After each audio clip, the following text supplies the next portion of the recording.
तर गेल्या काही दिवसांपासून शिवसेना आणि भाजपामध्ये दुरावा निर्माण झाल्याची मोठी चर्चा रंगली। त्यामध्ये मुख्यमंत्री देवेंद्र फडणवीस आणि उपमुख्यमंत्री एकनाथ शिंदे यांच्यामध्ये सुद्धा अंतर्गत संघर्ष सुरू असल्याची चर्चा आहे आणि त्याचाच पुढचा अंक संभाजीनगरमधल्या प्रचार दौऱ्यात दिसला। संभाजीनगरमध्ये प्रचारासाठी आलेले मुख्यमंत्री फडणवीस आणि उपमुख्यमंत्री शिंदे एकाच हॉटेलमध्ये मुक्कामी होते, मात्र दोन्ही नेते एकमेकांना भेटले देखील नाहीत। त्यामुळे विविध राजकीय प्रतिक्रिया उमटू लागल्या। पाहूया याचा आढावा घेणारा राजकीय शोलेचा हा स्पेशल रिपोर्ट।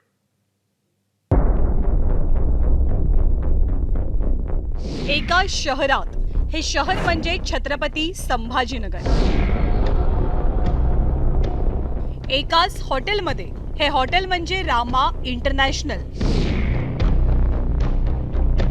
तरी देखील ना गाठभेट ना एकमेकांशी संवाद। सध्या मुख्यमंत्री देवेंद्र फडणवीस आणि उपमुख्यमंत्री एकनाथ शिंदे यांच्यातील दुराव्याची चर्चा गल्लीपासून दिल्लीपर्यंत आहे। स्थानिक स्वराज्य संस्थांच्या निवडणुकांच्या तोंडावर हा दुरावा जरा जास्तच प्रकर्षाने जाणवतो। संभाजीनगरमध्ये देखील याची प्रचिती आली। या दुराव्यामुळे टीकेचा टोला लगावण्यासाठी विरोधकांना फुलटॉस मिळतोय, तर फडणवीस आणि एकनाथ शिंदेमध्ये सगळं अलबेल आहे हे पटवून देताना सत्ताधाऱ्यांना कसरत करावी लागते आहे। सोमवार प्रचाराचा शेवटचा दिवस। पैठणमध्ये भाजप विरुद्ध शिंदेंची शिवसेना अशी थेट लढत होती।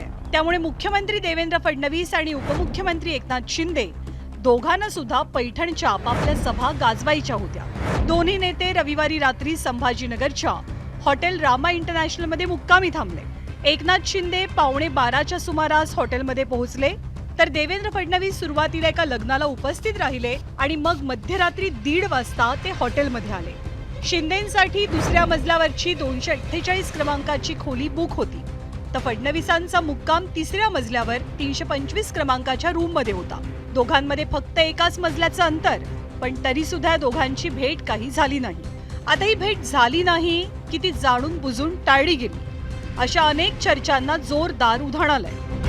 मी रात्री उशिरा आलो आणि मी त्यांच्यापेक्षा लवकर चाललो आहे, कारण मी माहिती घेतली त्यांची सभा माझ्या 1 तास नंतर आहे। त्यामुळे भेट झाली नाही, उद्या होईल, त्याला काय। म्हणजे शेवटी आम्ही दोघेही आता प्रचारात पूर्णपणे मग्न आहोत। फोनवर तर आमचं बोलणं रोजच होतं। मी अगोदर आलो होतो आणि मुख्यमंत्री महोदय नंतर आले होते आणि इथं एकत्र पैठणमध्ये सभा होत्या। आता त्याच्यामध्ये फोनवर आमची चर्चा होत असते। आता टळलेली भेट म्हणा किंवा टाळलेली भेट म्हणा, ठाकरेंच्या शिवसेनेच्या अंबादास दानवेंनी या टळलेल्या भेटीचं ग्रामीण भाषेत वर्णन करताना काय म्हटलंय ते तुम्हीच ऐका। एकाच हॉटेलमध्ये एक खाली आणि एक वर, म्हणजे मजल्यावर। याचा अर्थ वेगळा नाही, एकमेकांशी भेट सुद्धा नाही। आता व्यस्तता असेल असं त्यांचं मत असू शकतं। दोघंही काही बोलत असले तरी दोन्ही पक्षामध्ये पूर्णपणे विसंवाद झालेला आहे।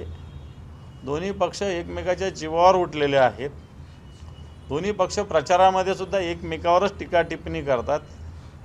एकमेकांना ग्रामीण भाषेत सांगायचं तर खाऊ की ठेवू अशा पद्धतीनं आत्ताच्या घडीला वागतात। शिंदेंच्या शिवसेनेचे नेते आणि सामाजिक न्यायमंत्री संजय शिरसाट यांनी या नेत्यांचं वेळापत्रक समजावून सांगण्याचा प्रयत्न केला।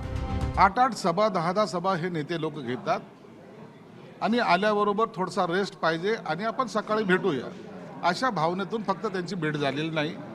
परंतु आले मग रात्री एकमेकांना उठवलं का नाही, त्यांच्या हातात हात का नाही घेतला, हे प्रश्न आमच्या समोर गौण आहे।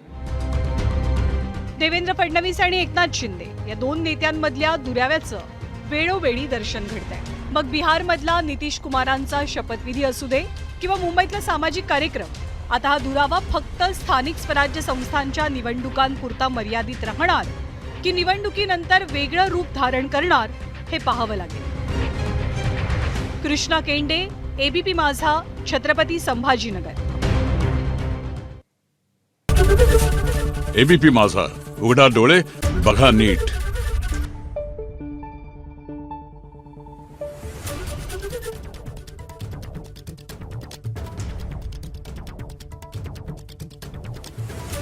Thank you.